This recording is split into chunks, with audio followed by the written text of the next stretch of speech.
Yeah, my name is SIMS and welcome to my first YouTube video. I'm doing a create a sim of a vampire, um, which I think went pretty well. I think I'm happy with how she looks.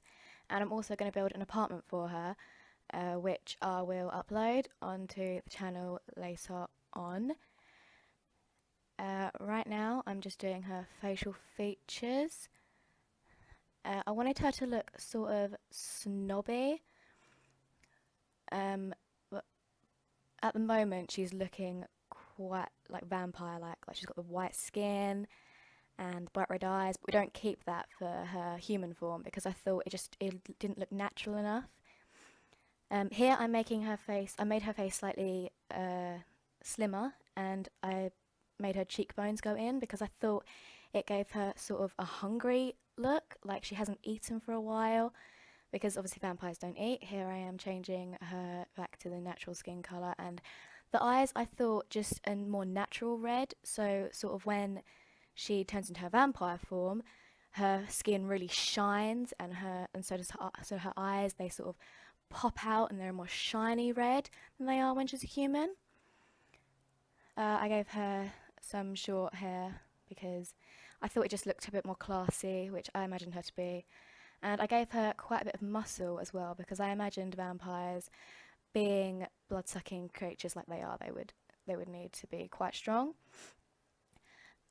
I have used a custom content top here. I do remove that because I try to use as little custom content as possible in this sim. Although the eyelashes are custom content and so are the nails. Them and the lipstick that I use later on, that's also custom content, but I'm pretty sure those are only 3 things on the sim. They're just little things really, so if you didn't have any custom content in your game and you downloaded this sim, it wouldn't matter too much. You could just replace the lipstick and nails. They don't really matter too much.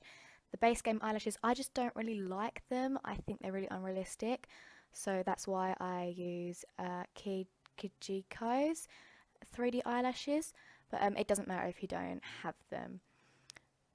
I will be trying to put all my custom content on my Tumblr, which I am still currently setting up, but I will get rounds to that soon. I wanted her makeup to be classy, not too much, but her lips were quite a weird shape, like the default lipsticks, they didn't really work with her, so I had to use a custom content one there because it was more shaped for someone like her. I also wanted to keep her human outfits sort of subtle. I didn't want her to look full-on vampire because I feel that she would be more of a secret vampire, so she could, you know, be more discreet with, you know, the blood-sucking of her victims. So I went with the more subtle, and yeah, we're just doing a few other outfits now, which I just sort of made them pretty basic, pretty like a normal person. I liked the robe in her sleepwear. I thought it was very classy, and the deep purple, it did sort of remind me of vampires. So in her outfits, like the colours that are used, it's all dark colours. So there is an implication of her being quite a dark character, although it is kept quite simple.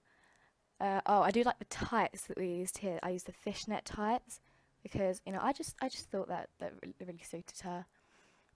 I keep the same nails throughout, and also there's a black ring on her which hand? Right hand, I think. But I just thought the black ring, it was like a vampire sort of thing, just sort of it's there to like represent what she is. I thought that was quite cool. I needed to change to a bit more of a ponytail sort of thing for her athletic and her sleepwear. I'm not sure entirely whether I like it or not, but you know, I decided in the end just to use it for her sleep and athletic, not the swimwear. So here I am changing her back to the white with the bright red eyes for her vampire form. I did have a few cracks in her face, but I thought I didn't want to go overboard, so just the one on the one side.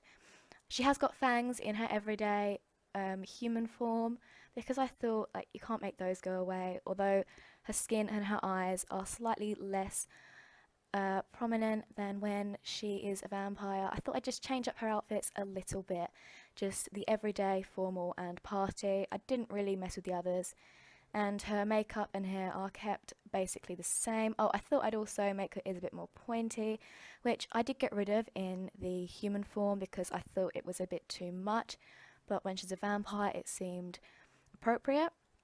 I love this dress. I think it really suits her. I think just the whole blood red, it just sort of really goes with the whole vampire theme and sort of, goes with her eyes really. The ponytail it's not on the vampire, athletic and swimwear outfits, but that's okay, I'll just change it back. Yeah, I also didn't know what to put for her party vampire outfit at first. I was looking around. I still wanted to keep it well, not base game, but like not custom content. I went with this dress eventually, which I think came with City Living, but I thought it looked quite vampire-ric. That's a word. I just thought it suited her. Yeah, I kept most bits the same, just sort of the outfits really. And then here I'm just naming her, giving her her traits. Yep, she's self-assured, a snob and a genius. And now we're just coming to her outfits.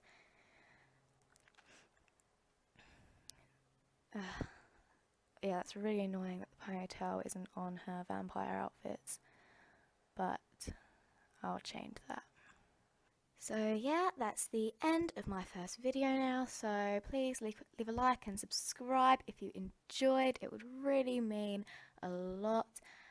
I'll be uploading the next video soon of the vampire apartment. Bye!